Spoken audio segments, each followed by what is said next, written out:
is why I'm hot. Anita hand job. Fix your sight. Jamar. Alpha play chase. Are you kidding me? Kadarius Toney? You can't handle the heat. It looks like we're finally piss boys. You're right.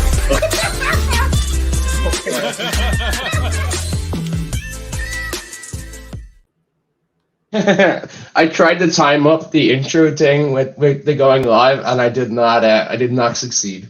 I mean, that was pretty good. That wasn't terrible. It could have been worse. Definitely could have been worse. I think once I opened, I used the David Bell clip or something like that instead of the open. I thought it'd be funny. You should have. I mean, that clip is fantastic. How's it going anyway? It's good. I just published the last edition of Stealing Signals for the Year, part 2 of this week, because I am not doing it next week because of how Christmas Eve falls on Sunday, Christmas falls on Monday, and there's 3 games on Monday. I think it was Levitan tweeted today, like we have 1 game on Thursday, 2 on Saturday, 10 on Sunday, 3 on Monday on Christmas Day. And it was something like the NFL does not give an F about you and your family, or like, you know, like, but there's no way I could have written signals on Monday, like with the games and with Christmas, and I got 2 daughters and got to do the family stuff. So not doing it next week. Finished it up today for the final edition, which is always fun. I cracked a beer. I'm gonna have a couple drinks here with you. Sounds good to me. Well, I've got COVID, so I might stay away from the alcohol. You're having less fun than me. Yeah. that might be true. That might be true. Anyway, as anybody probably guessed, Zach is in Hawaii. He's not able to make it with us, and Gretchen's helped me out co-hosting Stat Chasing today. So just going to kick into these charts. Sorry, still getting the hang of my zoom in function. There we go. And obviously, season's almost over, and we've been sort of looking at the same charts all season with sort of like, how do we use them now? How do we use them right now to draft right now? And taught a more interesting way to look at all this data. It might be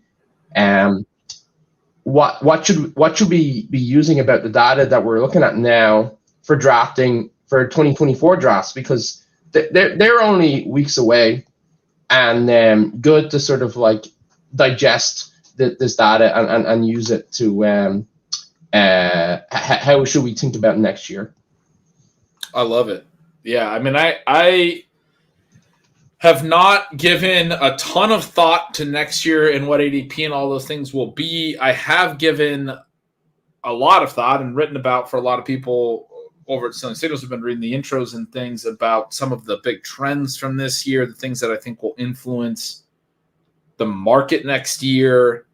There's a lot of things we can talk about in terms of, you know, preparing people for the early drafts and being ready to hammer those. And I think too, the more you sort of zoom out, the more actual, like, closer to the mark you are. Like the more sort of like zone in and specific, like the more likely I sometimes I find like it's not as helpful. The first one, so me and Zach have been talking about CJ Stroud all season, and just as he's gone from like sort of like unheralded rookie fantasy wise into being one of the key players of the fantasy season, with given how he's elevated the talent around him, the fantasy performance that he's put in.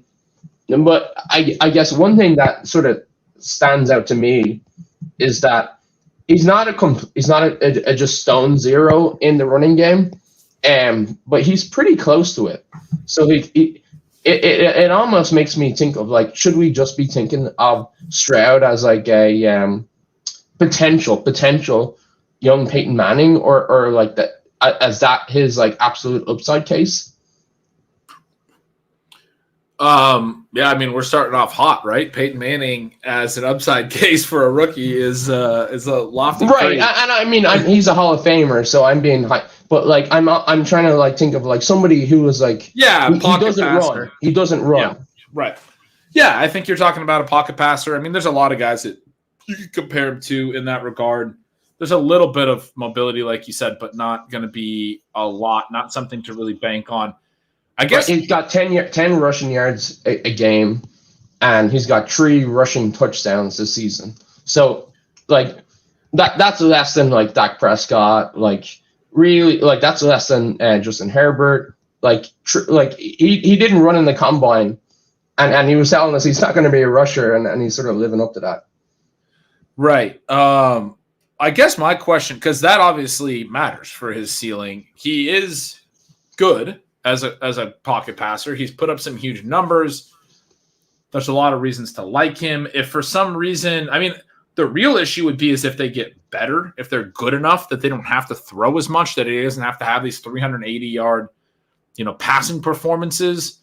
Where do you think he goes in terms of ADP, like QB ADP? Do you think he's probably like QB 8 or something? QB 6? Yeah, I think he's in this sort of like Trevor Lawrence range next year. And I almost wonder if like if like that equivalence is not actually quite correct because he literally doesn't run. And maybe he just is that much better than Lawrence as a passer that he sort of makes up for it. But I think for him to like truly smash, you are going to need like 40 touchdown seasons. Right. Yeah, I do wonder if he gets like he's so fun. It's a tough place to start to be like, yeah, hey, fade the funnest rookie quarterback we've had in the last decade. But I do think he's going to be someone to be cautious with early in the offseason. He's not the kind of guy that once people like get through to their projections and stuff that he's going to get pushed up more because like you said, he's not going to run well. Their team total is not going to necessarily be high enough that like he's going to look like he's going to, account for a ton of touchdowns. Once projection season rolls around, people are going to, I think, be making cases that he's overvalued if he's in that range, like we were just talking about. And so I don't think he's the kind of guy that's a late riser or anything you want to get your early exposure to. He's somebody that I'll want exposure to because there's a real chance that he's the next great quarterback. And year 2 is just a step forward, and he's a top 5 QB in year 2, right? He's just putting up elite numbers. He's in the MVP discussion right away. I mean, that's a possibility for this guy as well as he's played this year. So I'll want exposure to him, but I'll want to get it at the right prices, and I won't be rushing to chase it down, if he's going too high. Yeah, I agree 100%. It's just like a sort of classic price sensitivity when it comes to a pocket passer. Right. I mean, he's not like you've said he's I'm trying to get like a good comp. You said that he doesn't run at all. So he has 143 rush yards. There's like Tua, for example, has 55 rush yards. There are guys that run less. Matthew Stafford has 70. Like the fact that he has 150, like 10 a game is not nothing, but it's also not a lot, right? It's not a ton by any means. There's not really a great comp. The only other guy who's played like 13, 14 games in his range is Brock Purdy, and I guess Baker Mayfield's the other one. So those guys are like a little bit mobile, but Purdy's a great – Purdy's the same discussion, right? Way out here on the right of this chart. Yeah. But I don't think he'll go as high as Stroud. I don't think he'll climb up to the Trevor Lawrence range. I think he'll be like QB 10. Right. There's a talent cap on his ADP. Like, there's enough people that are going to say, like, oh, he's a system guy, and, like, I don't really believe the efficiency. And I think Brock Purdy is an interesting one in that, like, he's been so insanely efficient. Like, I was looking at the PFF numbers on his efficiency. Like, based on their model stuff, he's had 9 touchdowns more than they would have expected, 900 yards more than they would have expected, and 20 completions more. And just like, I know I'm throwing out numbers there without any scale. Like, that's like here when even the best are like down here. He's like something like 7 points over expected a game, and like the normal range is somewhere between -1 and 1. Like just in insane efficiency. And then obviously I think that's an interesting one when you think about projections, because like you will have to project good efficiency for him because of who he plays for. But it's like how much aggression do you price in, and is he worth is Purdy worth drafting next year as like a one of the best pocket passers, like inside, like in the 8th round? Is he an acceptable pick? I think 8th round's interesting. I mean, in best ball probably. So the deal with pocket passers obviously is you need efficiency. You got to be able to get a lot of yards per attempt, which this chart is, the efficiency. You got to be able to get to a high TD rate. The fact that he is where he is on this chart suggests you don't. I mean, but at the same time, the fact that he is where he is on this chart and isn't the overall QB1 or anything also is a reminder that, this is a Kyle Shanahan offense. It's going to be run heavy. So you need really efficient. Like, he's not going to throw as many passes either. You need this type of efficiency. But what is he? He's 3rd. I'm looking up right now. It looks like 3rd in QB points. Yeah, that sounds right. Which is, I mean, maybe he does wind up going higher than CJ Stroud. I don't know. But I was going to say, like for a pocket passer, you need the efficiency, and he obviously has a great case for it. He's going to have all these skill guys back. He's going to continue to have what I think is the best skill position group that I can remember, really. Like, I go back to the Greatest Show on Turf, and I wrote about that this week, and I was like, I think I would take this group, even like era adjusted. The Greatest Show on Turf was awesome. Marshall Faulk was incredible, but Christian McCaffrey is the modern Marshall Faulk. They had Isaac Bruce, they had Torrey Holt, they had Achane. They didn't really have a tight end. Achane was good, but he was like a wide receiver 3. He wasn't like a stud or anything. Isaac Bruce and Torrey Holt were great, but Debo and Ayuk are just as good. You have Kittle on top of that. Like, I'm taking that group, actually. They have Trent Williams at left tackle. I mean, that'll say you can't really make a complaint about anybody on the offense. It's such an incredible offense. It's like a bunch of Hall of Famers, basically. I don't think there's been a better offense than that I can remember. Like, it would have been before I watched football, basically. I mean, you could talk about like some of the great, the late 90s Vikings that had Chris Carter and Randy Moss. Anyway, I don't need to do all this, but Purdy's going to be efficient. Like, his pass attempts are going to be efficient because the guys he's throwing to. And then he also has the best play caller in the league in terms of setting up yards after the catch and everything. I mean, he's going to be efficient. So he's a high floor play. I don't know. The ceiling is not separates in such a way that he dominates the quarterback scoring. And so that's part of the problem. You don't necessarily want to pay up for guys that can't separate, right? If they're just like, he's QB3, but he's not close to QBs 1 and 2. He's a lot closer to QB 4, 5, 6, 7, 8, and all of them. If he's going to be a top of the pack of quarterbacks that didn't separate, then you can arbitrage that, right? Like, Sam Howell is, going to be a late round pick again next year. If he could do, or next year, Sam Howell, I guess next year's Brock Purdy, because Brock Purdy was a late round pick too. But if you can find a guy in the later rounds to score in that pack of, QBs from QB4 to QB15 that is always really close to each other, then maybe Purdy's not worth the price, but he's a high floor play. So, I mean, I think you want some exposure in best ball and those things. It's just, I think he's worth sort of classifying as like one of the best pure pocket passer options. And it's like with all of those, it's literally all about price sensitivity. You never want to say, okay, scored lots of points, I pay high price, because then the next time you with the volatility of pocket passers, you're just getting slapped down.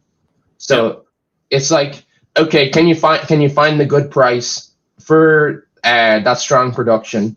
I feel like you've talked me into 8th round being like a reasonable break point. I don't know if that's like the absolute like efficient price, but it feels like something that is like reasonable.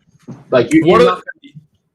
Go ahead. Yeah, no, I agree. One of the things that's going to happen is the nature of best ball, because all of the skill guys go early, and there are 4 of them. They're all going to go in the first 5 rounds. I mean, Kittle might go like round 6. They're all going to go ahead of him. And then you're going to have a little bit of a, one guy might have 2, and another guy might have 2. So that his ADP is going to get pushed up over time by stacking. Right. Yeah, you're right. And then he's also a guy where you literally like you can't take him unstacked. Like you're killing yourself if you don't stack him. And so you might get some push and pull in drafts where Stroud's going to be the inverse. Who's going to go? Stroud's not going to. I mean, Nico. How high does Nico go? I guess Nico and Tank Dell could maybe both go in like round 5. They might both go ahead of Stroud. I don't know. Like, he's going to be the inverse where you could probably play him later as well. Like, you're not going to be able to play Purdy later. Yeah, and I feel like too that the talent of that passing offense is Stroud. So like you're going to feel a lot better by taking somebody later. Like, let's say they have like some day 2 draft pick or like something like that. You're going to feel much better about playing it that way. Yep. You could take Stroud without Nico or Dell and feel totally fine with that and backdoor it for sure. Right. You can't do that with Purdy. What are you going to do? You're going to take Javon Jennings? Right. Kyle Juszczyk in the 18th round? Elijah Mitchell finally.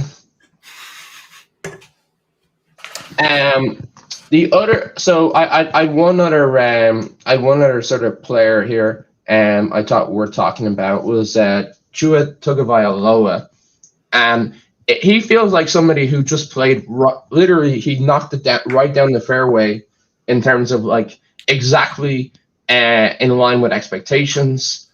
Like he shouldn't have like changed anybody's mind. I think he outperformed his draft slot because everybody thought or the market thought he was for sure getting hurt.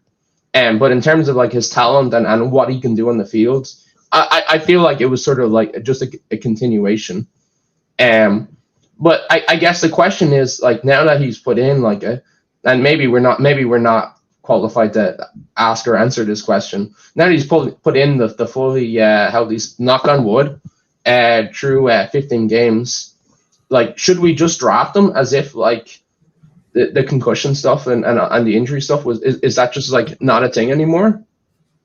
No, it's still a thing. The concussion stuff's always going to be a thing for the rest of his career. It's still going to matter to me. I was taking a lot of him.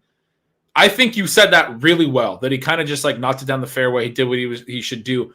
But I would say that early on, it looked like Tua might be the guy. I mean, the guy you needed. Like he had I just pulled up his game log, 2 30-plus point games in his first 3 games. 466 yards and 3 touchdowns in week 1, 309 and 4 TDs in week 3. Again, pocket passer, no rushing, even less rushing than the guys we just talked about. Right. He has not run. He's run for more than 10 yards in 1 game. He did it against Tennessee in week 14. He had 15 yards. He's averaging 3 yards per game or something, 5 yards per game. He had those 2 30-point games. He's not gone over 30 again in this particular scoring. He has a 29-point game. So in some scoring, he might have one other really strong game, but the rest of it has been a lot more average, if you will. Right. Despite the fact that his number 1 receiver is going to go over 2,000 yards to be the first guy to ever do that. He's going to put up the most ridiculous receiver season ever. Jalen Waddle not doing particularly well, very concentrated pass game, so no one else. I mean, this has got to be one of the lowest teams in the league in terms of 3rd best pass catcher and below cumulative scoring. I mean, there's nothing, right? But having said, and that's part of why Tua's not a huge difference maker either in terms of his scoring.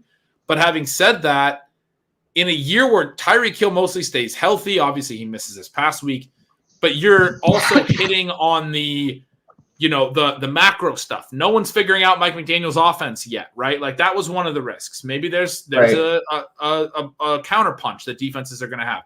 They haven't had it. McDaniel stayed a step ahead. They've been able to get Tyreek Hill into space like it's easy, which it shouldn't be easy. and yet Tua's not scoring, right? Like, I mean, he's scoring well, but not amazing. And then the concussion stuff, to your point, is going to linger and still matters. I think Tua's one that, for me, unless he's going a little bit cheaper than he was last year, because 2023 was a year where like he was potentially going to take a next step in this offense and really explode. And he didn't really explode because it was sort of an average year. I then need to like move him down a little bit in terms of the risks and everything. He's a full year now away from, and a full year where his number one receiver again is going to break records, but away from, a lot of times we're betting into uncertainty. There's less uncertainty now. There's more of an idea of what he is. And then I want to play it cheaper. He's like getting his range of outcomes is getting shorter and shorter, and it's trending towards the sort of Jared Goff. And if he has concussion issues in addition, and some of the other like bigger picture concerns, I want to get like more of a discount on that. Like I would rather take CJ Stroud and Brock Purdy over Tua. Oh yeah, drafting a team right now for next year. Yeah, for sure.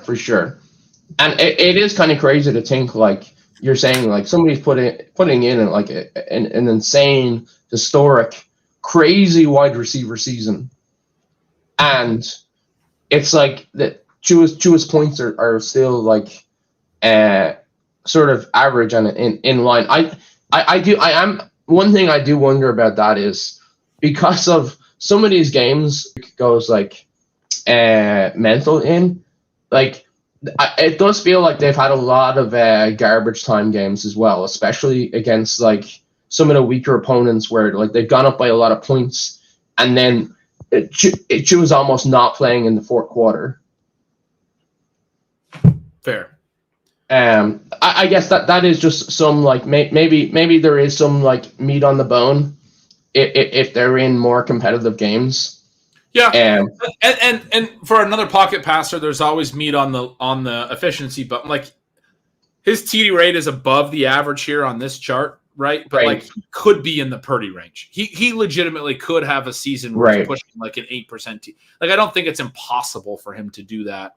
Obviously, you can't project that, but he's one of the guys that could feasibly do something like that.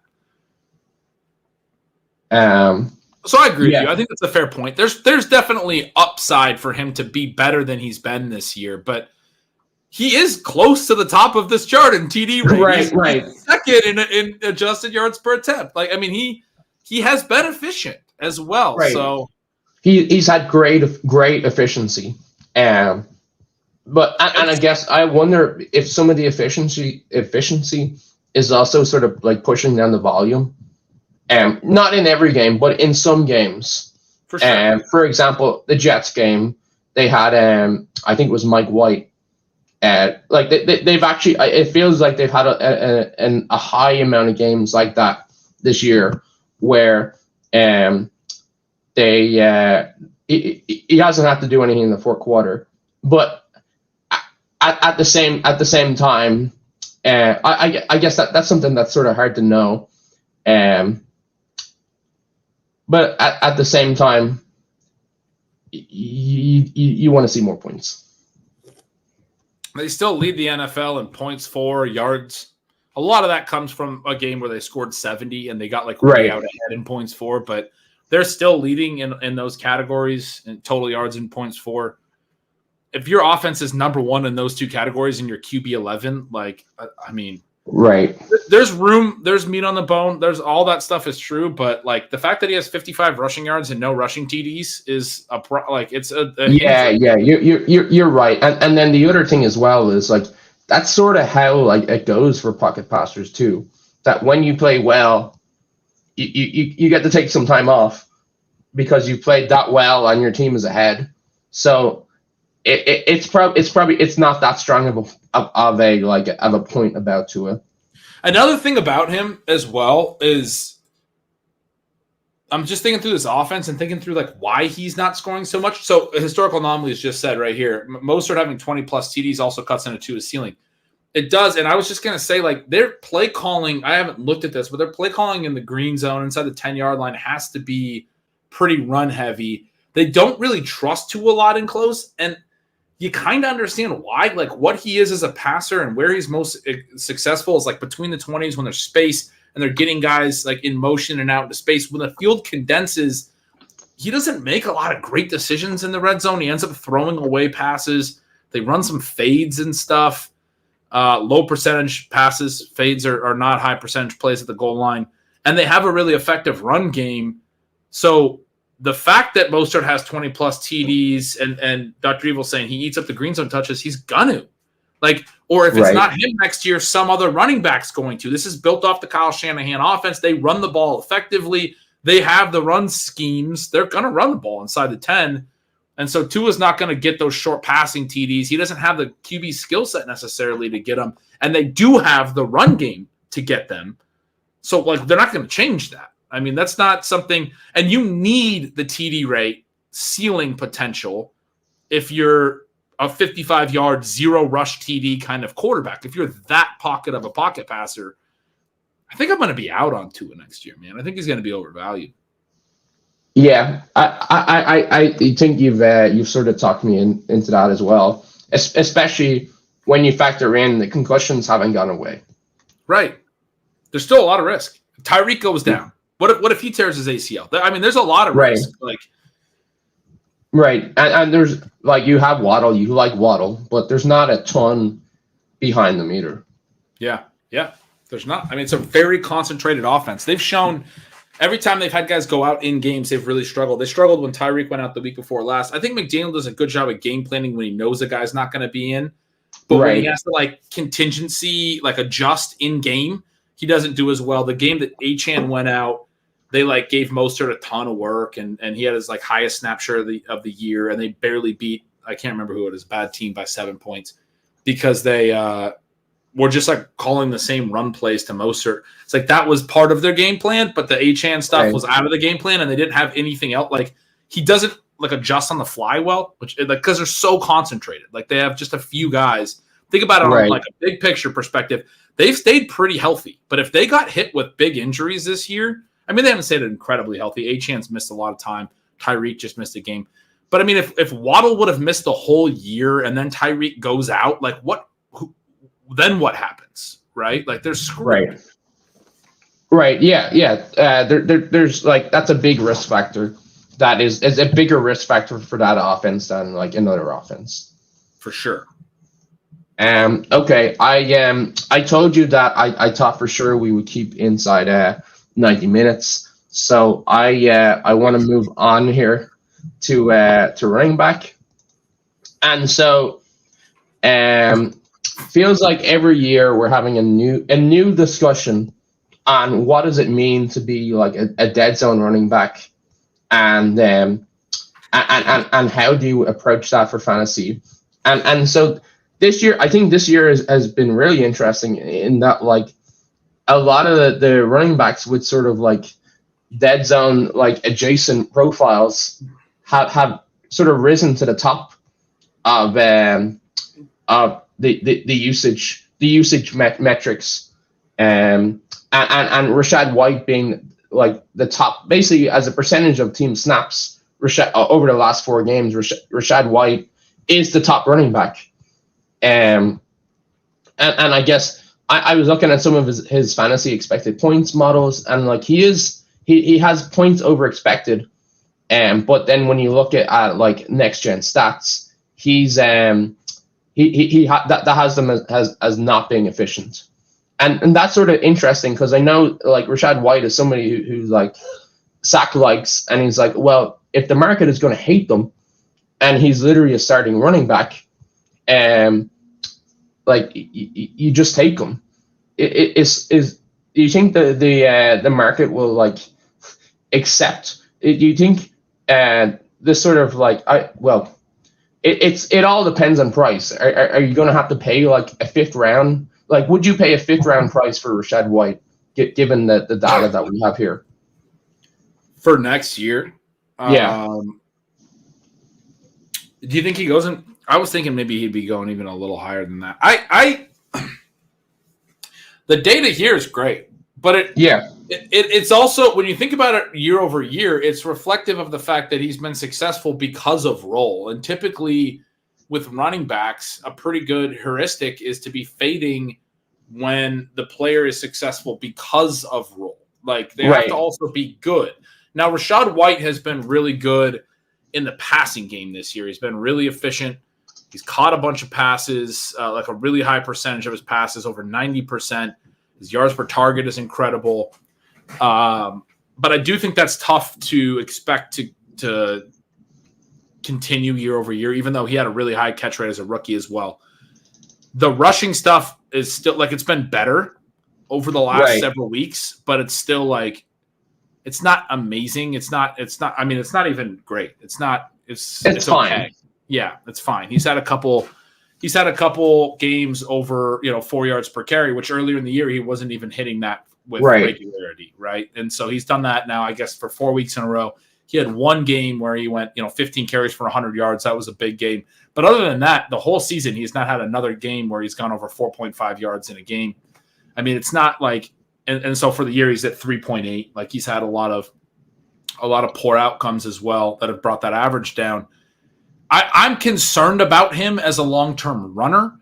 Right. I'm concerned about I do think he's a good receiving back. I'm concerned about the fact that the Bucs didn't have any depth behind him all year.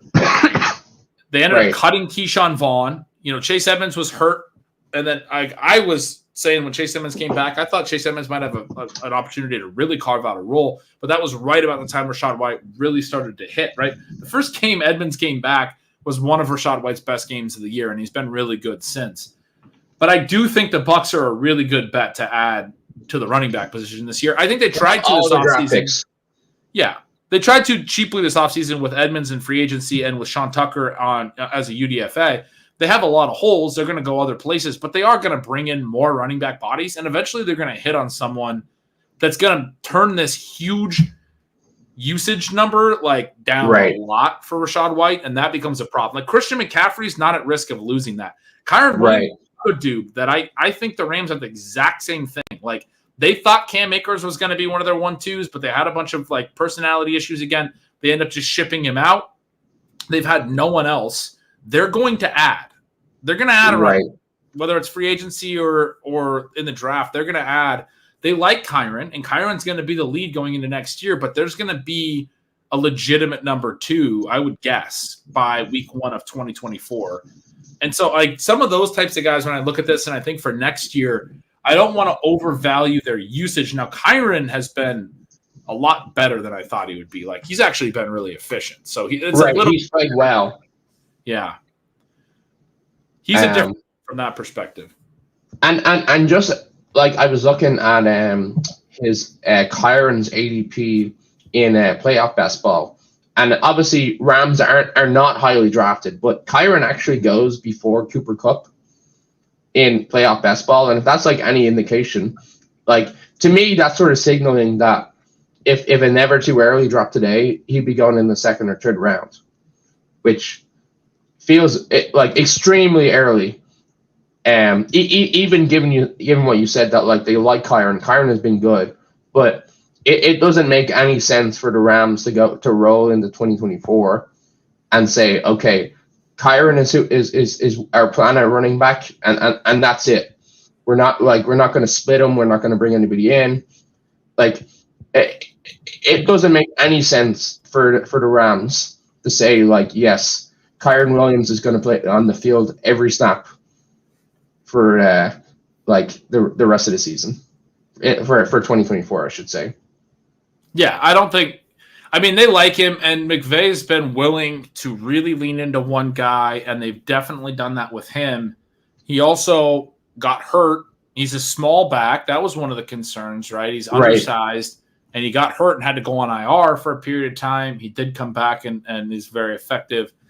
But I've seen people talk about him really favorably in Dynasty, and that's one of the things I've talked about a little bit in Stealing Signals is I don't have a ton of Dynasty takes. He's one where I'd be like, if I had him and people are treating him because he's young as well as a top 5 Dynasty running back, I would sell very quickly because he's not I mean, I've been wrong on him from the beginning, but he's still not an elite athlete. He's still not a guy that transcends situation. This is still a situational thing. Like, he's gotten a ton of usage in an offense that has historically been really good for running back scoring. McVay loves to use running backs in the green zone. Since Kyren came back from injury, he has at least 4 green zone touches, 3 of his 4 games, which no one else in the league has that. 4 green zone touches in a game is a ton.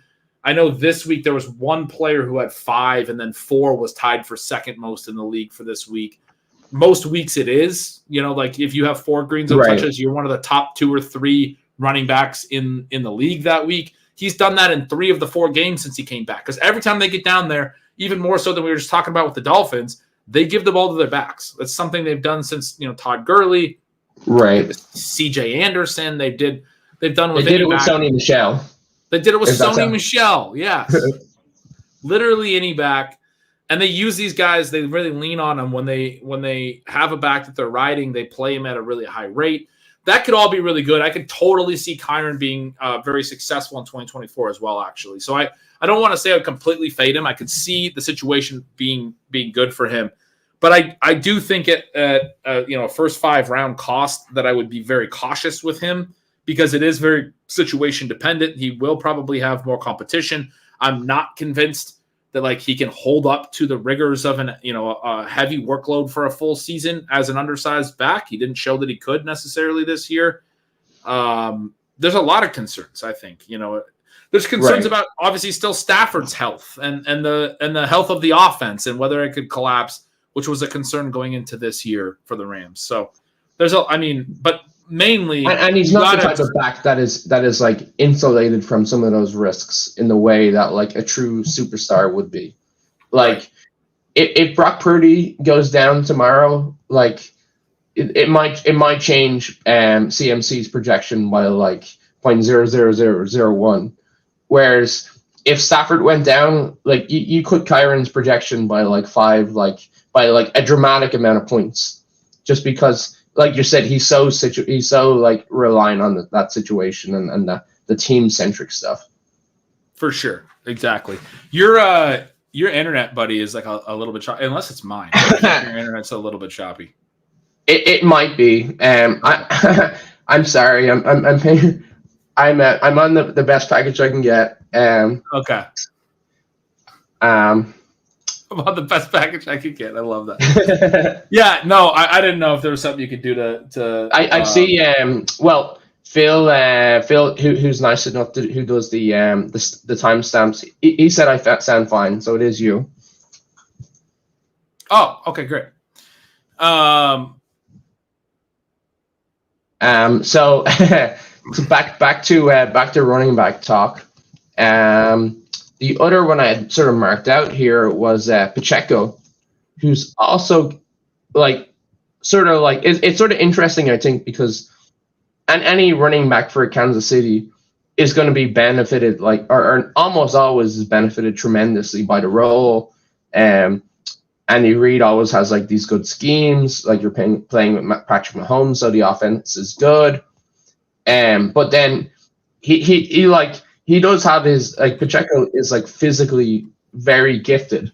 He just has the quirkiness of of his own running style that may not be optimal. I sort of to me, the way I always look at the Chiefs is that whatever running back they choose to use at the most is they're like a kingmaker. It's every year they bring some random running back. Last year it was McKinnon. Before it's been just random running backs. I guess this year it's Pacheco, and they turn them into fantasy stars. But I've never wanted to pay for the most expensive Kansas City back because it's Pacheco this year does not mean it's Pacheco next year. That's not a question. How are you looking at Pacheco going into next year? Oh, okay. So Gretch is Gretch will be back in a second. So, I need Adam.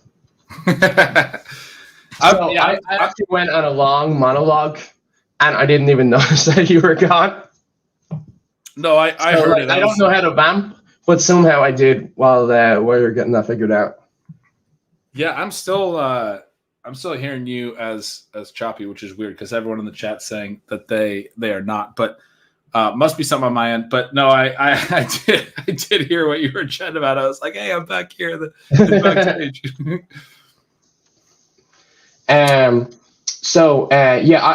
I guess I sort of like had the point that I'm never paying expensive prices for Chiefs backs. Like, well, not never, but usually not paying expensive prices. And like, I always want the cheap exposure of somebody who they could be the kingmaker for. I guess how are you looking at Pacheco next year? I think same line of thinking as Rachaad White and Kyren, and like all the things that you were saying as well. I think he fits right in to that discussion for the reasons that you were saying. I do think that the Chiefs are going to be rotational. I mean, this week we saw the Chiefs look pretty good on offense, frankly. Right. Just going back to Jerick McKinnon and Clyde Edwards-Helaire. I mean, their main issues were, wide receiver drops again, but otherwise, like the running back position was fine. Just dropping in not very good players, frankly. CEH is done now, right? The rookie contract's finally over. They're not going to re-sign him, I wouldn't suspect. And so, unless he wants to play for vet minimum, and even then, maybe not. Which, yeah, they might bring it back for really cheap. But I would suspect there's another team, and a lot of teams are always adding depth at running back. But I would suspect there's another team, especially with Jerick McKinnon at his age as well, that is going to be looking to add another potential impact player at the running back position. Certainly they've done it cheaply. They, since CEH, they brought in McKinnon cheaply.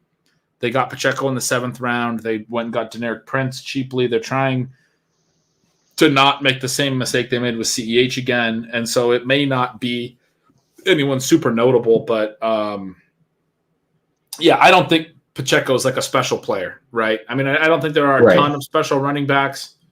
And yeah, he's another one where I look at the usage and him being this high on this chart, and I see it as a red flag for next season. Right.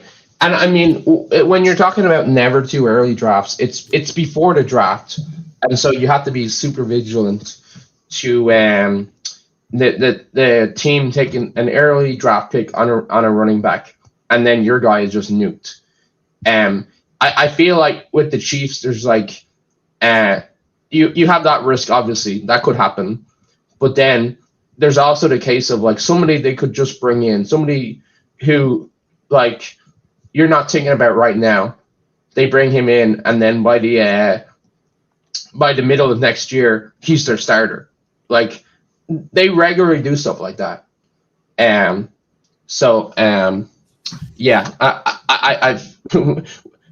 think we both agree on that one. So sort of moving off of the those sort of dead zone back types. The other two that I think are interesting is like this sort of like dichotomy between Raheem Mostert and Devon Achane, where I know in playoff best ball they're sort of priced alongside each other, and then in this chart their usage is sort of similar. I guess I would definitely expect Achane to be considerably a good bit, at least 2 rounds more expensive than Mostert next year, just given the age and all that sort of stuff. I guess what do you think is the best way to like sort of like think about those two? It's a fantastic question. Raheem Mostert is going to be 32 in April. Right. But and he yet just won't come touchdowns. he's going to be coming off a 20 touchdown season. I mean, he's not going to go in the 15th round again, but if he did go, even in the double-digit rounds, if he goes, he's probably going to be like a 10th round pick because people are going to assume he's too old. And then, you probably have to draft him in the 10th round. you have to draft Mostert in the 10th round. So it's, maybe he doesn't go in 10th. Maybe that's optimistic thinking. You said at least a round or two higher, I would expect. And when you said that, I was thinking Achane's got to go 5 rounds higher. But that's the way it sounds like you're thinking. I'm thinking Achane's going to go in the 3rd round, or at least right. Because people have seen the ceiling. They saw enough production, and they're going to assume that he's going to, at some point over 2023, overtake Mostert. There's no way he's going later than the 5th. It's got it, right? There's got to be a lot of optimism about Achane going into next year, even though we haven't seen a ton. The sample's not huge. And what happens the rest of this year and in the playoff run will matter, certainly. But super impactful. If we get, because we have such a small sample on him, but if we get some more production out of him that looks strong, people are going to want to fade Mostert a little bit. They're going to be concerned about age. He might be a 20 TD back that's going in the 8th round the next year, and Achane's going in the 3rd or 4th. And I don't even know what I would want to do at that point. It's so tough. I do feel like one of the teams of the season has been if you're asking the question of which Dolphins back, the answer is yes. Yeah. You just want exposure. Unless we got 30% Jeff Wilson, which I wasn't far off. But the crazy thing is the answer could be Jeff Wilson next year. I know that is part of it, and that's why I say 3rd and 4th and 8th. When I think there's a reasonable justification to argue that they should be 2nd and 5th round picks, like Aaron Jones and AJ Dillon were last season, coming off the 2021 year and the 2022 drafts. Yet Aaron Jones in the 2nd round and AJ Dillon in the 5th. It was they're going to be the 2 guys. This offense is so concentrated, so high scoring. We just got done talking about how much they're going to use the running backs in the green zone. The only reason they wouldn't both be top 5 round picks is it could be a 3rd guy. It could be someone else fairly easily, it feels like. Not super, super easily, but reasonably easily. And so anyway, I would think, do you think those estimates that I just gave are reasonable? Achane 3rd, 4th round, Mostert 8th round. I think you are looking somewhere between Achane is super variable between what he does between now and the end of the year. So you want to give a range 2nd to 4th round there, and then Mostert is another guy where it's really tough. Did I give a round? I think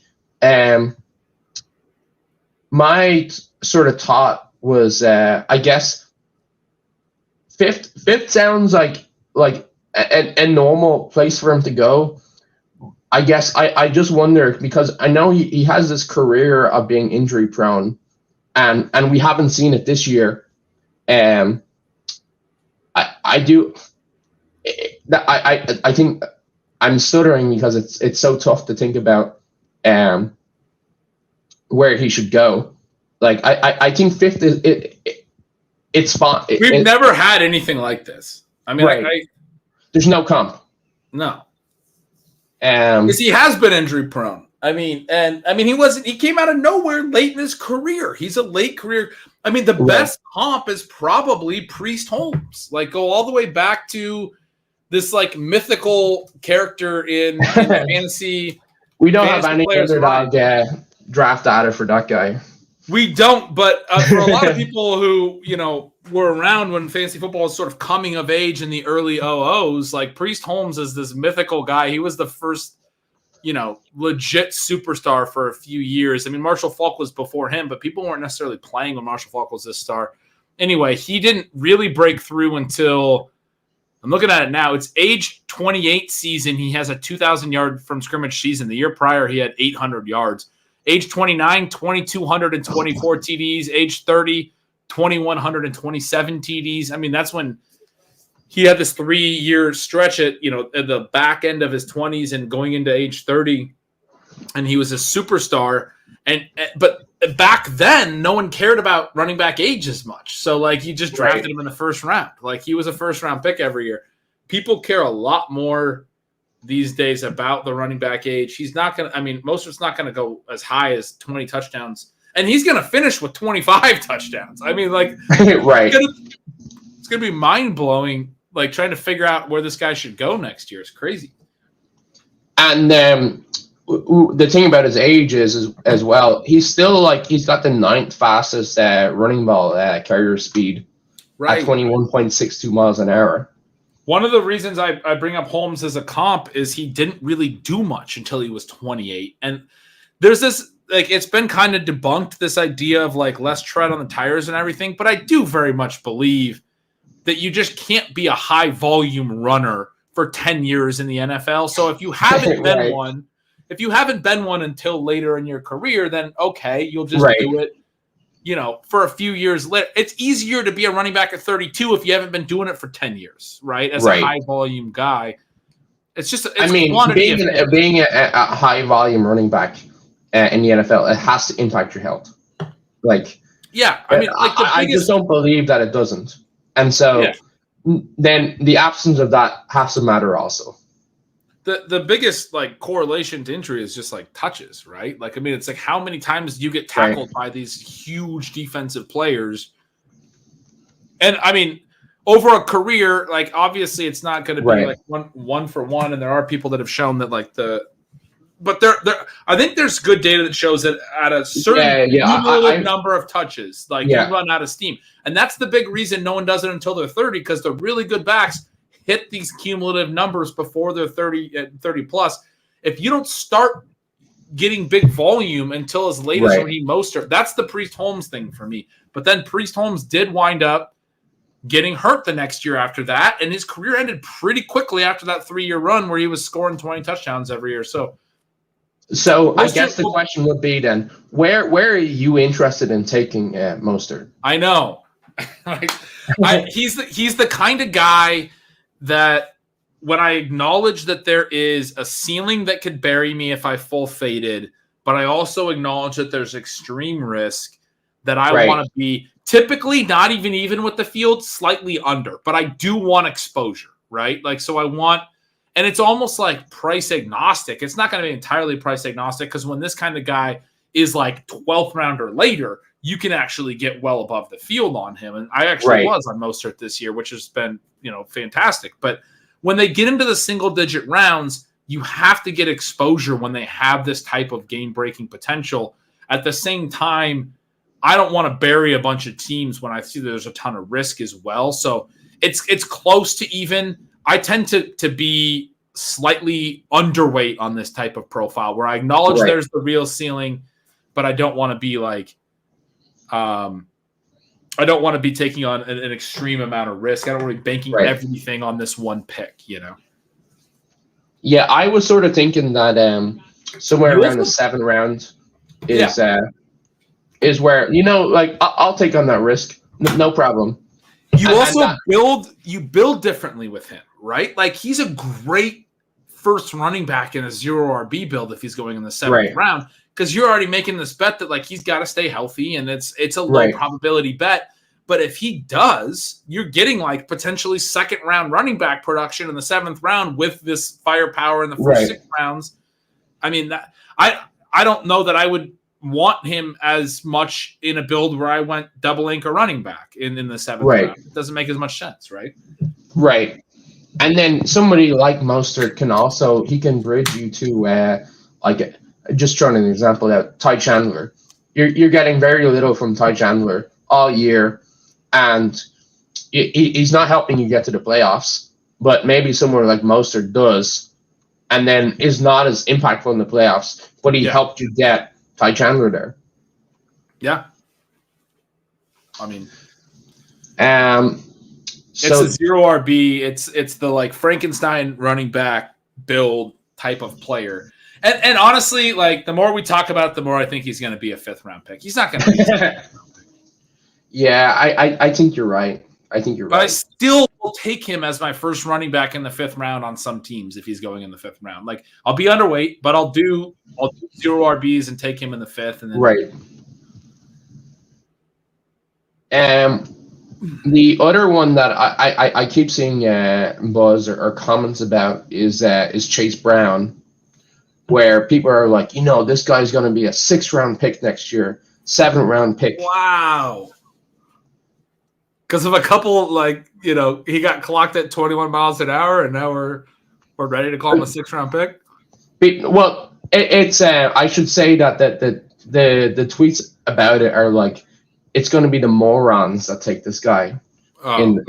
Now I think it's definitely he's a very buzzy player. People are really excited about Chase Brown and the potential that what's his name, Mixon is he's not long for the NFL, and they're going to need somebody like Chase Brown, and like you're saying, he runs fast. I mean, I think he's a favorite of 0 RB bros. All of us, that draft these types of teams and are looking for the rookies and the upside plays and those types of things. And then the film watchers saw him over the last few weeks and also are in love with him. And you get those perfect storms sometime where he's a buzzy player. Yeah. If you saw him play the last couple of weeks, you love him. Even last week, not just the screen pass that he took to the house 2 weeks ago. Last week, he's getting early usage in that game, and he's hitting spin moves on the sideline to pick up extra yardage and spinning with burst, where he's one of those spin moves where he's moving forward as he does it. And you're like, this guy's got juice. I mean, I compared him in Stealing Signals this week, the current setup, to late Melvin Gordon's career in LA, where, Melvin Gordon and Joe Mixon, and then Chase Brown is the Austin Eckler right now. He feels like that. He feels like the play off the long-time starting running back who really isn't that explosive, but is good enough. And then he gets out there and you're like, whoa, this dude has juice, right? And that doesn't mean he's going to go on to be what Austin Eckler has been. But when I watch him touch the ball, I'm like, I stop what I'm doing and I'm like, I want to see where this goes. And that's what early Austin Eckler was like. I mean, this dude would just make so many explosive plays. That's what it reminds me of. And anyone who's watching the games, film grinders, are feeling the same way. So everybody loves Chase Brown for sure. My question is, if they do cut Mixon, which I do think they will, they have a little bit of dead money there. I think it's 2.5 dead, saves them some cap. There's some legal stuff that might hit on Mixon. I think they restructured. There was talk they were going to cut him in August, right? And they decided that they would restructure. He took a pay cut. That restructure does keep some guaranteed money for him in the next offseason. But I think the Bengals were basically we're either cutting you now or we restructure in a way that's in good faith. Yeah, there's guaranteed money next year. We might not cut you next year. But I think they were always sort of thinking we're going to cut you after 2023. We'll see. I might be wrong on that. If they do cut Mixon, and that's what everyone who's saying Chase Brown's going to be in the 6th round is thinking, my question is, are they really that confident in Chase Brown after a few highlight plays late in the year that they're not going to be yet another team that's going to be in the market to add running backs? This is one of the biggest lessons, for early drafting to learn. And I mean, it's when you draft early, draft 0 RB, right? When you're playing Dynasty, make your running back trades in the early offseason, go reacquire them before the start of the actual season, right? Don't carry a running back through an offseason. Running backs lose projected volume over off seasons. It's just what happens in the NFL. Chase Brown looks exciting as hell. I think they're going to plan to have a role for him going into 2024. I don't think a team that has serious Super Bowl aspirations and is going to be bringing Joe Burrow back, coming off a down year, is going to cut Joe Mixon and not add to running back and say, Chase Brown, you're going to be our running back. That's not what I think they will do in the offseason. Right. Yeah, no way. I think the signs are sort of there that they like Chase Brown. One of the things I sort of pointed out last week was that I feel like with some of these sort of young electric running backs that they come on the field for 6 snaps a game and they have 5 touches and they look amazing. Chase Brown, he's actually getting routes, he's getting blocking assignments and stuff like that. So to me, that is some indication that they actually trust him to be like a part of the offense when he's not just getting the ball. So that's like a small sort of like. They definitely like him. They immediately propelled him over Travion Williams once they got him healthy as well, which I thought was awesome. And I've been saying in Stealing Signals for like a few weeks now, like he's the best stash you can have. And they started using him early. He got the first touches this past week against the Vikings early in the game. It ended up being like a 69 to 19% snap share app. I mean, it was huge, but they were using Brown early, and Mixon didn't have much production until the fourth quarter, and then the game goes to OT, and he plays a lot in OT. He kind of got involved late, but through the first 3 quarters, it was like they wanted to get Chase. Like they definitely really like this dude. I mean, another one. I agree with you in that like your best price for him is like somewhere between the 10th round and the 15th round. Like we have a lot of offseason news to go. But you're playing him as a pure. A lot like H, another one where the rest of this year is going to make it. I mean, there's only a few weeks left, but they might make the playoffs. But even just these next 3 weeks is going to make a big difference on what we think about Chase Brown. It's going to make a huge difference if he continues to stay behind Mixon, or if he actually like what if he leapfrogs Mixon? If he flips him, yeah. Then you are talking like it. Yeah, you're talking 8 round like at least. Yeah, it changes things. So this is like these last couple weeks on him are very important for sure. Yeah, I agree. He's shown enough to be really exciting, to be excited. I get why people are talking about 6th round. That's an exaggeration, but I understand the optimism. Right. And so I'm just gonna skip through all these running back charts. Because we talked about running back. We hit running back. And moving on to tight end. And I think tight end is by far the most interesting transition for any of the positions this year. And for tight end in as long as I can remember, where Travis Kelce, it's always been Travis Kelce and then the rest.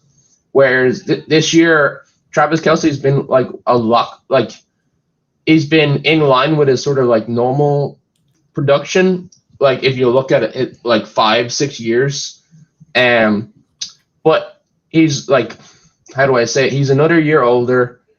Like I think he's 4 in PPR. He's 4 points less per game than last year. He's 1 point less than 2021. And then you also. Like, I remember when we drafted the stat chasing main event team, one of the points was, yes, he's old, but he doesn't have a ton of injuries. Whereas this year, he had a ton of injuries and soft tissue injuries and those annoying ones. And so I think that is like the biggest question that people will have to answer every draft is should Travis Kelce still be the tight end 1? And it's like, is he ahead of his peers by enough still that you should be taking him in the first round? So here's the counter. I don't think he'll go in the first round. Right. Who's the tight end 1 if it's not Travis Kelce? Right. That's the question every year. It's very different this year because what you just said is very true. We have a very transitional year. I've seen a lot of Sam Laporta. I think that's a very fair argument. I think the correct answer is Trey McBride. I think Trey McBride should be the tight end 1 next year. He has been fucking amazing in the last month plus. Yeah. Sam Laporta has been also amazing. Laporta, if you look at their numbers, McBride's running him down on catches and yards. And that's despite basically doing nothing for the first month or month plus. Right. Laporta has the big gap on TDs. Laporta's at 9 touchdowns. McBride has 2. But right now, McBride is 46 yards behind him, 5 catches behind him. The way that McBride has been catching up with his late production. You look at his targets per out run number, 27% for him. I've been comparing him to Kelce for a while in stealing signals because of how he's become the focal point of this passing game so clearly.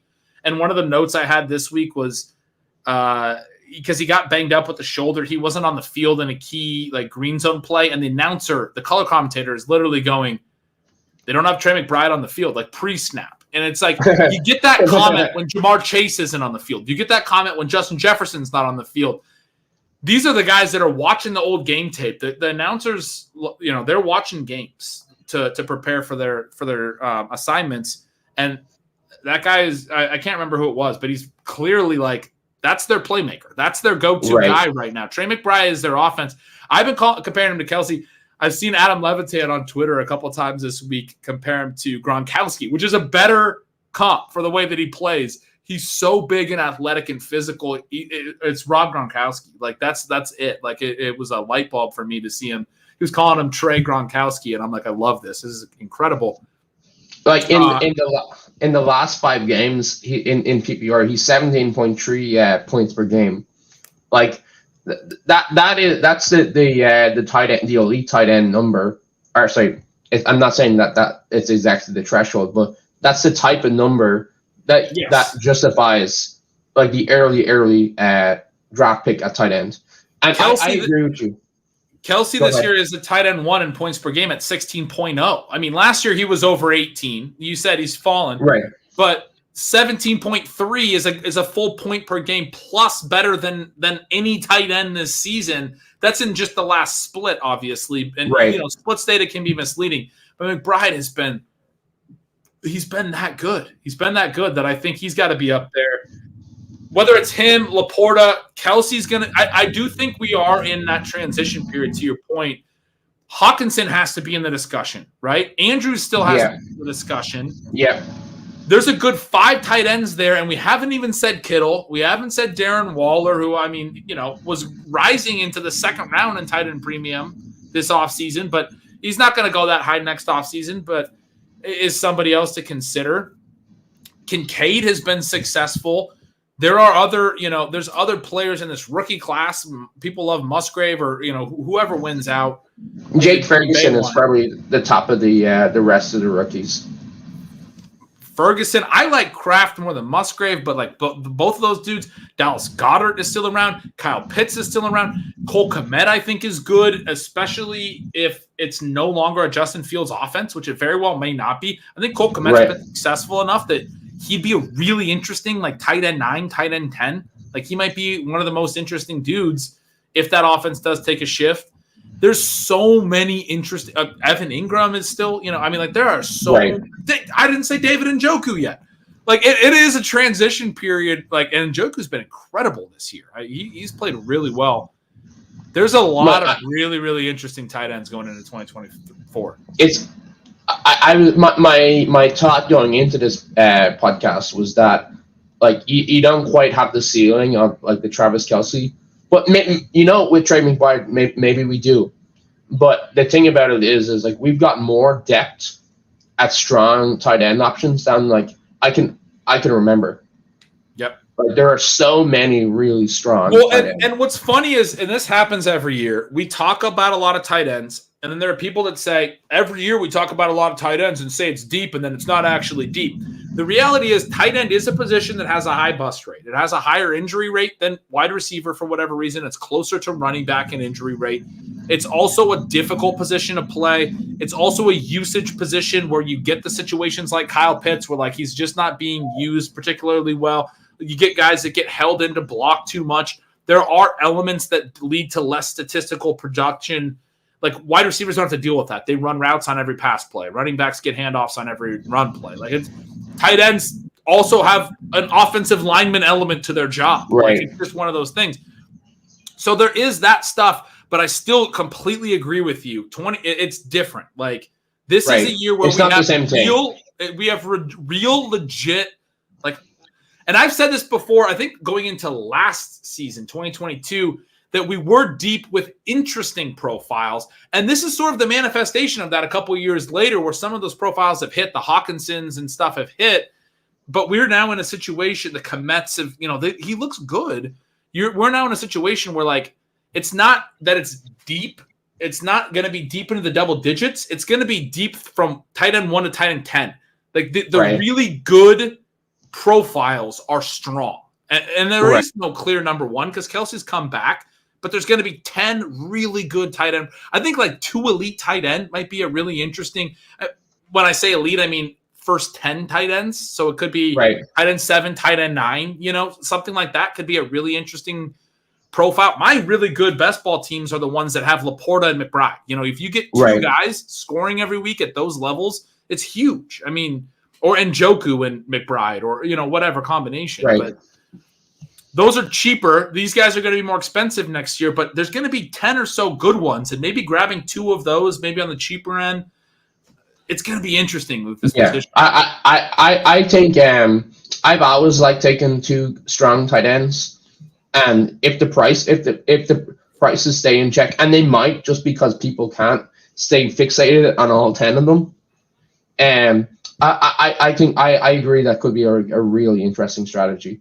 And it's going to be super interesting on FFPC as well, with the extra flexes and the tight end premium.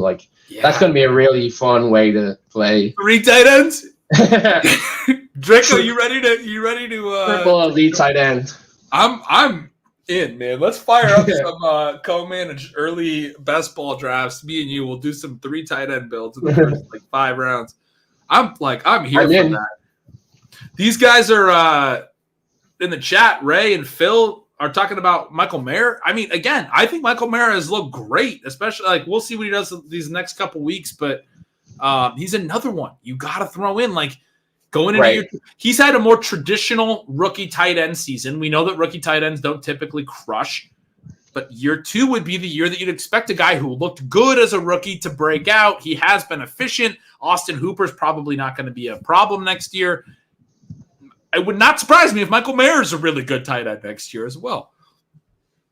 Yeah, he's totally the breakout profile that you target, and you because the odds are in your favor for if that hits, it's going to hit in such a big way. Pat Freiermuth, I think that guy's good. He's been banged up this year. Their offense has sucked, but I think he could be tight end 12 by ADP, tight end 13, 14. Right, that's nuts.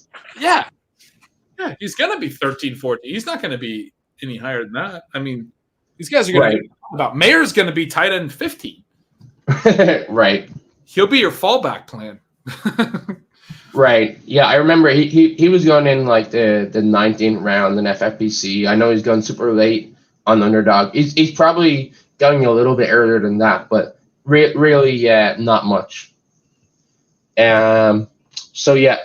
I think we hit tight end. I'm not going to subjugate you to the backup tight end chart. A torture device devised by Sam Sherman. And so on to wide receiver. And so I think the biggest question and the biggest thing to sort of grapple with every year at receiver is, how do you play the sort of the young guys who played sort of well this year, or the rookies who played sort of well, but then they're obviously going to be more expensive next year. For example, Nico Collins. Well, he's not Rashee Rice. He's probably the most interesting one to look at, where he's gone. He's the one rookie where, well, at least I think, where he's played legitimately really well every time he's gotten the field, but his snaps were low, and then as his snaps have increased, he's continued to play really, really well, and then you can sort of you can almost project, 95% route share Rashee Rice the rest of the year, that's so valuable that it's hard to price in the context of where he went in this draft season. To me, and this is a bold step, but I feel like he should be 3rd or 4th round for Rashee Rice. I don't think that's bold. I mean, it's bold, but I don't think it's crazy. It's rational. It's reasoned. But you just it's mentioned a gut punch. Yeah. You just mentioned that he should be projected to go like 95% routes the rest of the year. This past week, he was at 93%. He was at 82% the week prior. Prior to week 14, he had not hit 70%, right? Like it's been this long, slow buildup. He got to 50% in week 3. And then by week 7, he got to 67%. But then he hovered in that range all the way until week 13. He never broke 70% until week 14. Just these last 2 weeks, they finally, my point being, we haven't seen Rashee Rice in the full role as long as it feels like we have because we've been talking about it so much. We've been talking about how it's progressing and it's going to come. Right. It's going to happen. It finally has happened these last couple of weeks, and he's crushed. If he continues to crush, another guy where the rest of the season in the playoffs, another playoff team, right, we're going to get like 6 more games out of him, right? We're going to get the rest of this year, plus we're going to get a few playoff games, most likely, assuming that Kansas City wins a couple playoff games. And we're going to see, does this 90+% snap share continue? I agree with you. It probably will. I would assume it will. We also know this is a great example of a team that's going to add receivers. There is no question. This is the fatal flaw of the 2023 Kansas City Chiefs. It may not even be fatal because, like, Patrick Mahomes might be that good. But it is the biggest issue. People are talking about it like it's the one reason that, like our buddy Davis Maddock was tweeting the other day, like, the Chiefs have given me – he sent this tweet that was like, the Chiefs have given me some of the best moments of my life. The 2023 season is what it is. Like, he's like giving up on this year, and you have to just accept that, like, this team is flawed. And specifically when you see that sentiment from Chiefs fans, it's about the wide receivers. There is zero chance that they don't address that, right? And so do you think that introduces an element of risk that if the Chiefs bring in receivers, that they say, okay, Rashee Rice, you were an upgrade over Justin Watson or MVS, but now that we have the guys who we want in here, you're going back to the 70% share. You're just a slot guy, and like, I don't think. Well, I mean, yeah, I do think that's a risk in the sense that they've done that with everyone. Like, his 93% share this last week was the first Kansas City wide receiver of the year to break 90% routes, which is not – that's probably the only team that took that long. I mean, most teams have a receiver at 90% plus routes every week, every single week, at least one, probably multiple. His 82% last week was the second highest number for any wide receiver of the entire year. Marcus Valdes-Scantling in week 2 had like an 87%. I'm looking at it right now. Most of these guys aren't going over 80% most weeks because they do the rotational stuff. They do packages. That's how they were last year too. I think it's how they want to be. And so, I mean, it's possible he moves back because they just become rotational. My concern, because that wouldn't be a major concern for me, because even when he's at 70%, he's been getting like 30% of the routes he's drawn a target on, right? He's getting so much volume. My concern would be they bring in, like the dream scenario was T. Higgins becomes a free agent and they go get him. Because Patrick Mahomes needs a T. Higgins type wide receiver, obviously, right? If they go get someone like that and he is, a smash, right? And they've paid, like they went and paid for Marcus Valdes-Scantling. They thought they were getting something, and they've played him way more than he deserved to be played because they paid him, right? So if they go pay somebody and they bring in a free agent wide receiver, and then, I mean, like that guy's probably the one, right? He's probably the 2nd round pick or the 3rd round pick. And then Rice, I'd hope to get in the 5th round or something. Right. You hope that if they bring someone in like that, then the price that you're getting on Rice more than reflects like that additional risk. Right. But it's also true, I think, that like he's played so well that you almost just have to bet. Like, he's played well. I want to bet on that continuing to happen. Yeah. No, I mean, totally. That's go back to, Blair Andrews has shown this. The efficiency in year one leads to opportunity in year two, it's also what we see in terms of opportunity in year one, right? We see the increase in routes. Right. We see these guys get playing time. That's what we're seeing with Rice throughout this year. That's what we saw, all the examples. A.J. Brown's rookie year, it had to build up. He didn't actually become a full-time player until week 9. From then on, he was the wide receiver 2 or whatever it is in all of fantasy, right? Like he was a star at the end of his rookie season, but he wasn't even getting used the first half of his rookie season. You have to build up in some of these offenses. The rookies have to show that they can run block and all of the stuff that they want, cross all the T's, dot all the I's, whatever. Right. And so when you are efficient, it builds up in year one. And then Blair has shown that the efficient players see more volume in year two. And a lot of it is just routes. Pat Kerrane has shown that the rookie year hits are typically efficiency hits because they don't have the same number of routes. But the routes then is what we're seeing increase in year two. I'm with you. I mean, like Rashee Rice is going to get there in routes next year for sure. It's going to increase. The role's going to be larger. He's going to be one of like I'm when I talk about like the T Higgins scenario, I'm talking about him being the 1B receiver, and then you have Kelsey, and so it's sort of a complication of like, but his target. Then the offense is so good. Yeah. Then the offense is so good that it's. Makes sense. And so then on the other side, I'm with you though. The right. More we talk about this, and you talk. I mean, the targets per out run, like that's a great point. Like he's been so good. I would take him in the 3rd round today for next year. Yeah. That's where I am as well.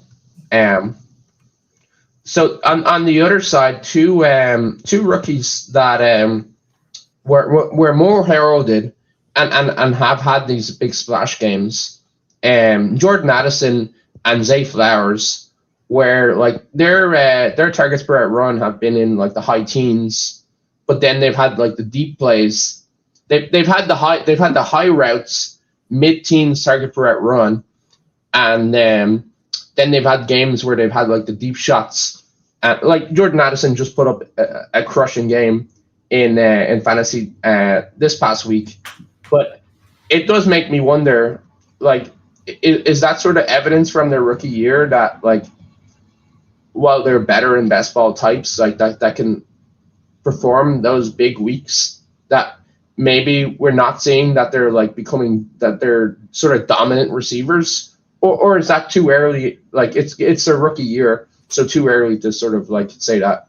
That's a really interesting take. I love it. I mean, like I've been trying to in my head figure out on Jordan Addison why he wasn't better when Justin Jefferson was out and why I kind of expected him to do really well this week when Justin Jefferson was back, and then he did. And I was like, I mean, like, it wasn't that surprising. Like, he has succeeded when Jefferson has been on the field, especially efficiency-wise, when he's gotten the single coverage, right? He's hit the big plays, and he's been really good. And he wasn't as good when he like got the double coverage, probably got the more defensive focus. It reminds me a lot of Calvin Ridley's rookie year. Go back to when Julio Jones was the main guy, and Ridley was really good and really efficient whenever, obviously, Julio Jones was on the field with him, and Julio Jones was a superstar at that time. Addison reminds me of that, the way that it's went, and then the way that he hasn't necessarily stepped up and answered the bell when Jefferson was out quite as much. And so your take there was, as you were saying it, I was like, you're kind of crystallizing what I've been playing with in my head. I don't know, man. I mean, Addison's another great example of what I was just saying, where the efficient rookie years usually lead to more volume. It's all very positive. But he's going to be with Justin Jefferson again next year, so the volume's not going to be great. I would think of him like the Calvin Ridley in the Julio Jones years, which you still drafted Calvin Ridley very high. I mean, like, he's still he's good. But then TJ Hawkinson is very good as well. So, like, I mean, they have 3 really good pass catchers in Minnesota. It's going to be interesting. It's sort of like right now he's a really good, strong, deep ball receiver, but you want him to develop more parts of his game. You want him to be able to get those intermediate targets. I mean, that's a projection you need to make. And how the hell is he going to draw the intermediate targets when he's playing with Justin Jefferson and TJ Hawkinson? That's tough. And to me, that's like something where it's like maybe an example of like, yeah, you do want to lean into sophomore receiver stuff, but it does make me feel a little bit price sensitive. Yeah, like if I'm having to project, I don't want to pay for what I'm projecting. If you're like, I have to project. Who's the Jahan Dotson of next year? I mean, Jahan Dotson was similar in his rookie year. Scored a lot of touchdowns, very efficient, very productive. I expect him to take a step forward. I took a lot of him. Really liked him this year. I laughed there because I was like, I do not want the Jahan Dotson of next year. Yeah, no one does. I don't think he's going to be, there's always context. Every situation's independent of another one. Addison has been really good. And like Dotson's year 2 is like a 10th percentile outcome. I can't explain it. Like that's not going to happen to Addison, but an underwhelming year 2 profile that should hit. Like you said, I would like to be price sensitive because Addison's a little bit concerning in that regard. Yeah. And so it's funny, Zay Flowers, his sort of like his target per run and ADOT and like production seems to have almost been a little bit similar. I know he started off the year, he was just getting peppered with short targets, but since then his target per route run has like it's like trailed off, and when he's got there, it's from like hitting deep shots. And that's another one where it feels like it was a talent I was excited to draft, but I like when I'm excited about these as like potentially elite receivers, I do want to see the high target. Maybe I harp on it too much, but I do really want somebody who can draw targets at a high rate. For sure. Yeah. Sorry, who was the player you mentioned? Zay Flowers. I appreciate it. Yeah. I would have loved if you just kind of went around and like talk with me as if you were talking about. I missed it. Yeah, sorry. He was one that I was concerned about this week where he only had 2 targets and he ran up like 100% of the routes. I think his targets per route run this week, which weekly targets per route run is highly variable, but it was like 9%. Like it was terrible. I mean, he doesn't strike me as a number one, like a clear number one. He doesn't strike me as a future star number one receiver. And when we were talking about some of the trends that are worth buying into, so I mean, actually, I just pulled up his targets per route run by week.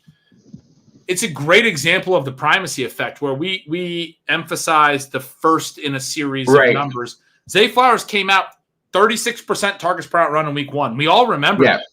Yeah. He has not been over 26% in any game since. He's not been within 10 percentage points of week 1 in any game since. He's been pretty normal since then. But week 1 was so massive that we think of him as this guy who was like this dominant target earner. This past week, he was at 6%, which is one of his lowest numbers. But he's had multiple games in the teens, a lot of games in the 20s. He's gotten a lot of targets around the line of scrimmage as well. But I mean, he really is a guy who week 1 is carrying a lot of what we think about Zay Flowers. Projection, yeah. And so one of the things we were talking about the macro stuff and the trends and looking forward to early next season, while we're having this whole discussion about never too early drafts, anyone who's still listening an hour and a half into this pod, they're still listening. I'm shocked as you were. My biggest note would be the number one receiver trend. It has been massive this year. I don't know all the reasons for it, but the concentration, I wrote about in Stealing Signals a few weeks ago, the concentration of production to the number one in various offenses. I think it goes back to some of the stuff I wrote about last offseason about the RPOs. Michael Pittman's a great example of this where I hypothesized it might happen with him, but I wasn't still on him. Wish I was on him more. I think going forward, that offense with Shane Steichen is clearly going to be an RPO offense. And you have the number one receiver gets a lot of targets off RPOs because the linemen are run blocking and they can't release downfield. Like it's either a run or it's a pass to the first read. There's no reading it out. I bring this all up because Zay Flowers to me is not that player necessarily in Baltimore. But I will I think this is where I was wrong on DJ Moore as well, right? Like some of these, I think the number one receiver thing, when I think the player is really good, I think we're heading into a new era of number ones consolidating volume. And these are going to be guys that I'm going to want to be on at certain prices. They're going to be able to consolidate in a way that they couldn't in the last half decade, Right. but they could a decade ago. You used to be able to consolidate volume like this. Early offseason, I don't think this trend is going to be in the market. I think late offseason it will be. I mean, I'm going to write about it a lot. I'm sure a lot of people will. Again, though, the reason I said this was you brought up Zay Flowers, and he is not that number one to me. He's just not that player. Yeah. And you can see in the chart here, Jordan Addison and Zay Flowers, they're in really similar spots. And that's sort of like why we're talking about them in similar ways. Can I trouble you for just one more player? Yeah, let's go. So another player that I think is interesting to talk about, because when you go into a new season, you also have to figure out how are you going to deal with the players who are getting older. And one good example of that is sort of Stefon Diggs, where especially in the last couple of weeks, his points per game have been pretty low. I think he's in the last couple of weeks, he's like 10 PPR points per game. But if you look at his underlying metrics over the full year, they're still sort of like in line with his peak career. Like you can see, he's still in the good section of the chart here. He's at like 65% weighted targets per run, and he's still like earning the sort of targets that you want him to see. But he's entering in his age 30 season, and I think he had a comment out this week that like, hey, it's been tough to see my production go down as like teams double cover me. And then a Chiefs defensive back like replied to him, "We didn't double cover you.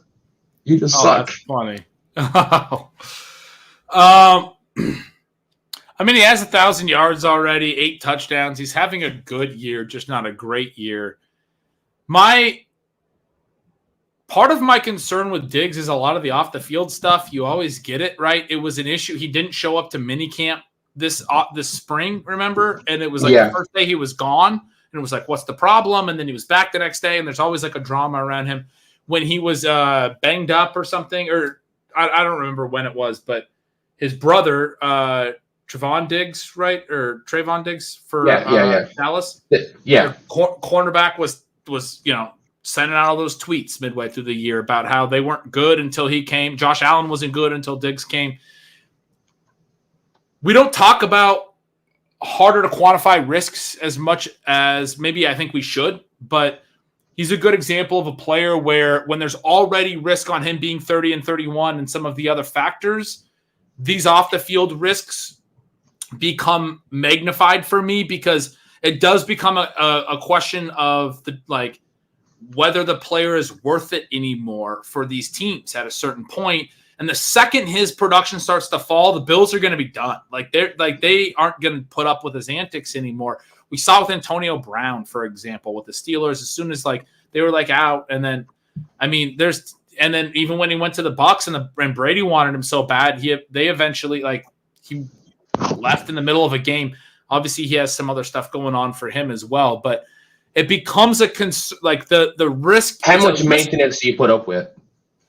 Yeah, you need them to be elite to put up with it, right? And it becomes a risk magnifier. If he starts to struggle, then there's increased risk. When you already know he's an off the field thing, there's problems at that point. So yeah, Diggs is a guy it's a tier gap thing where with another player, if his production dipped, that'd be okay. Okay, I wanted 18 points per game. I'm getting 14 points per game.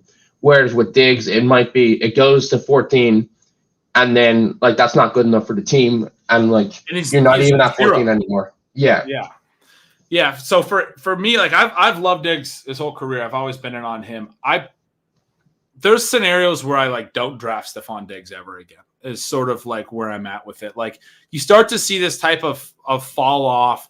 It depends on a lot of things. There's also scenarios where I draft plenty of Stefon Diggs, but depends on a lot of things. I want to see what they do going into the offseason, how they feel, but I'll be monitoring the way that the Bills treat the wide receiver position, what they say about Diggs, what they're doing. There are scenarios where I'm starting to read a lot of red flags into stuff, and I'm just kind of out on this guy. They're done with him, it seems like, and I don't know where he's going to land. He could also land somewhere else, and then I start drafting him somewhere else. Who knows? But He's not. But I don't think he's done. He's good. He has 90 catches, 1,000 yards, and 8 touchdowns in 14 games. He's not bad. Right.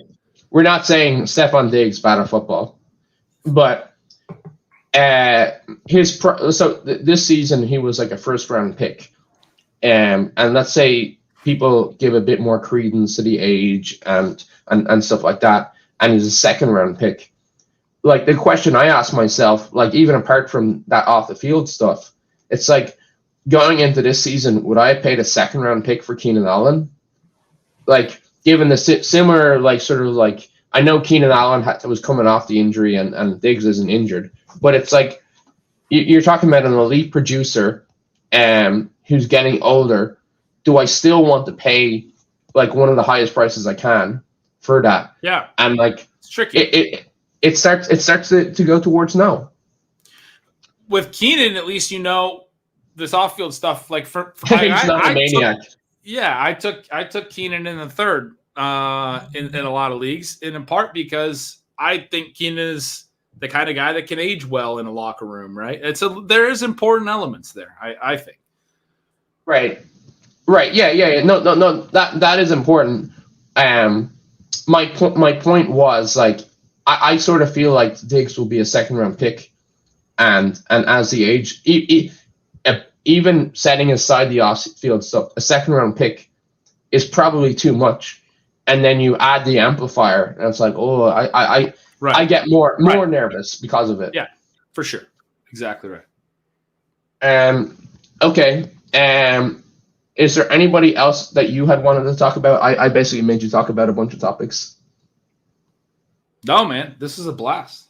It's a blast. Yeah. I had a lot of fun. I had a lot of fun as well. Anything you wanted to touch on? Actually, not touch on. Anything? I know you sort of introed that this will be you send out the last ceiling signals of the year. Yeah, I'll still be doing the input volatility stuff I do later in the week. But yeah, this is the last like Monday, Tuesday breakdown. So yeah, man, excited to get into the offseason stuff. This is a lot of fun to start thinking through the 2024 drafts. I'm excited for the early offseason, early ADP starts to settle. It's a fun time. Yeah. It really is a lot of fun. And thanks, Ray. And so just as an FYI, this is the second last show of the year. And next season, have talked to Zach about this. Next week will likely be our last show of Stat Chasing. But see everybody next Tuesday.